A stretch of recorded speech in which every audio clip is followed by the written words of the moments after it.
in a detached, the most common detached garage you see in high density urban areas is usually in the back corner of the structure.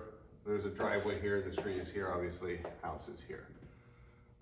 So that's a detached garage. And then we often also get questions about converting an attached garage. And in this site plan, this is your little driveway, this is a long driveway. Usually there's not both, but so I showed both in this for simplicity's sake. So the most common ADU conversion is the detached garage.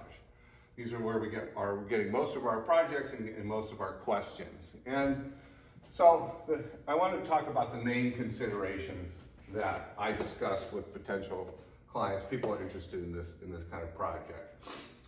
One is the location. And you can see a typical location for a garage is close to the property line, close to the rear property line, close to the side property line. And whether these garages are conforming with current planning rules, and planning rules are things like how far a building is set back from a property line, and usually its height. Usually these buildings are what we call existing, because they were built before planning code, non-conforming, because they do not conform to existing planning code. In our area, usually these are single car garages. They're somewhere around 10 feet by 18 or 20 feet. They're pretty small. Okay, so first is location, conforming, non-conforming, and we'll get into why that's important a little bit later. The date of construction and the type of construction, mostly in our area, in Berkeley, Oakland, Richmond, El Cerrito, and the East Bay, the Bay Area, the older neighborhoods in the Bay Area. These buildings are wood on a slab, a very typical, very simple building with a concrete slab, and then exposed wood framing, and usually wood siding on the outside. Usually no windows, very simple building. Usually you see the framing inside the building. So this is a section cut through the building, through a typical garage. So the type of construction is typically what we call wood frame. And this is what really is called light wood frame. And these buildings, so the physical condition of the structure is also something we're going to think about. These buildings were not built as houses. They're not built to the same standard as a house. They're not meant for residences, for people to occupy. They are essentially car sheds. Right? You can take a peek inside your building, and it's probably very lightly constructed. Residents, and often these are built in the 1920s to 1940s in the area that we're here, into the 1950s. In the 1960s, they started getting the quality construction usually went up a bit.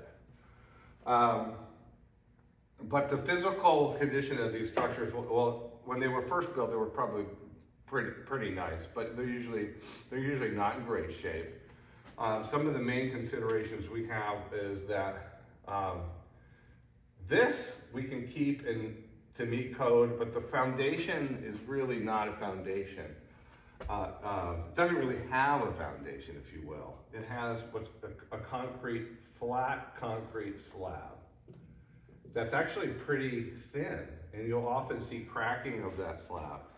So this is one of our major issues, or major considerations with a garage conversion of a detached garage in sort of high in the dense urban areas in our area.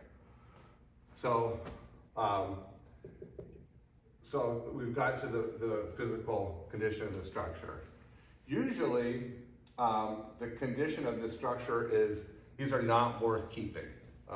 That's sort of the bad news I give clients often. It's more expensive to take this building that was built as a car shed and basically improve it to the point where it can meet code as a residential unit, than it would be to tear it down and build a new one. Okay, so the other issue that we talk about when we talk about conversion of an existing garage is the size. Is it big enough to fit your program? What do you want to do with the ADU? Usually these are quite small buildings. They're sufficient for a studio ADU and maybe a very small 1-bedroom. But are they big enough? And one of the key considerations is that since this is a non-conforming building, the California code only allows an addition of 150 square feet to this building. So you have a size limitation. If this existing building is 200 square feet and you add 150 square feet, you're at a 350 square foot max size. That's enough for a 1-bedroom. It's tight, but that would be your max. And this we've done a couple of times where we've taken a garage, we have improved it,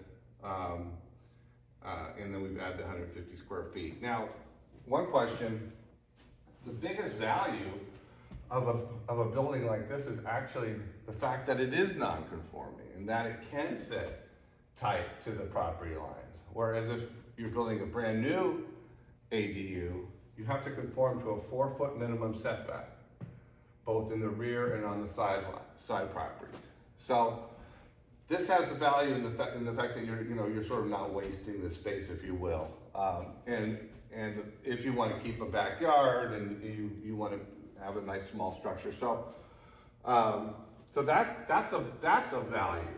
So that's where this what usually happens, and cities are allowing this more, is that we will essentially apply to demolish and rebuild that space as a new ADU. Municipalities are allowing that more and more. You basically rebuild the same height, basically the same envelope. You can add your 150 square feet. You get a new ADU close in the same proximity to the property line as you had before, and that's really a nice way to go. And in that sense, this little building, although physically not really helping you, it is allowing you to build closer to the property line than you would be able to build as an ADU. So it has sort of legal value, if you will. Of course, I'm not going to talk about these two because they are on the other list. Okay, so that's the detached ADU conversion. Of course, you can demolish this and build a conforming ADU in sort of in a similar place, but that's not really a conversion anymore. That's just a brand new ADU. The other type of conversion, garage conversion, is the attached garage, and I've shown that here. Here's our sort of diagram of the site plan, the house, and a garage, which lots of people have, especially post World War II, from the 40s on, 50s, 60s. So lots of homes were built in this way with attached garages. Of course, we're all familiar with the sort of suburban model of this, where the attached garages are massive. But we find a lot of these in the Bay Area, and one of the nice things about this is usually these garages are often 2-car. They're post-war, lots more automobiles. They are built with the quality construction that's the exact quality construction as the house. So they're built with much higher quality construction as this. So these are buildings that are really quite easy to convert to ADUs. Almost, in fact, if you want to keep your car, it's better to to take this space and build a little, if you want to keep your garage, and build a little shed in the backyard, and take your storage stuff and move that. This is a really easy way to, an inexpensive way to create an additional living unit. So these are conforming, so we're not getting into any non-conforming issues. And these can be built under a new law that's about 5 years old in California. It designates what's called a junior ADU or a JADU. A junior ADU must be under 500 square feet. Or is that way, right? It must be under 500 square feet. It has to be completely contained within the envelope of the existing building. There can't be any kind of additions at all whatsoever. So this attached garage is completely contained within the structure, so it counts. And those are about the only restrictions you have on a JADU. And this is an additional bonus unit. So when California first came out with laws for ADUs in 2017, these detached ADU, we allowed for these, but you couldn't do that. So you could have your house and an additional unit, and you'd have a duplex, 2 units. The JADU is an additional unit. So now we call this the triplex rule. Now you can develop your property as such that you can have a junior ADU here, and you can also make your existing garage into an ADU, or you can build a brand new detached ADU so that you'll have the house, the junior ADU, and the new detached ADU. So you have 3 units. Pretty amazing. Again, this is your most affordable choice. Sort of by far. It's like 30 to 50% cheaper than going either of these 2 routes. Unless the garage is in really good shape, which I have not seen once yet. But if you haven't, no, that's not true. We have a couple. If you have we have a couple of clients who built a garage or for an art studio, and then that was built and it was permitted, and we were able to quite easily petition the city for a conversion to a dwelling unit, an accessory dwelling unit, ADU. By the way, a garage without the dwelling part is an accessory building. It's an accessory unit. The ADUs have come along and allowed for the accessory unit. The ADU law came along to allow the accessory unit to also be a dwelling unit, which is really important. So here are some common considerations for both of these options. Just of note, California about 3 years ago passed a new law, AB 2907, which removes the requirement of off-street parking or on-site parking spaces on the site, completely removes them for new developments if you are within half of a mile of transit, which in our area, essentially everybody is. So it is possible now to potentially, you'd have to talk to the city, or touch your city, or you can call me and we could call for you, to convert a garage, take away a parking space and convert a garage to an art studio, whereas before that was not legally possible. People do it all the time, of course, illegally, but now you can legalize that. So that's sort of another topic. So let's talk about timeline, budget, permits, design team, and your contractors, or all the elements that you want to consider for really any project, but of course, either one of these options. So timeline, this is your low-hanging fruit, your junior ADU. Really quick to permit. The state says cities have 30 days to permit a junior ADU. They're really trying to push, get extra living units So that's both less expensive typically and faster. But a timeline to design and build a detached ADU is between 12 and 18 months. Well, I shouldn't say between 12 and 18 months. 12 is really the shortest possible, and then it can really go up to 2 years.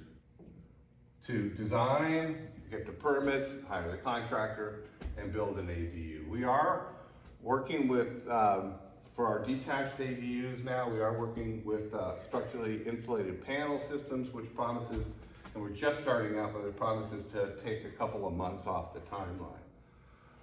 Budgetary considerations, huge. These can be done from $50,000 up, because it really depends on you have to put a kitchen and a bathroom. So the plumbing is really the bigger issue.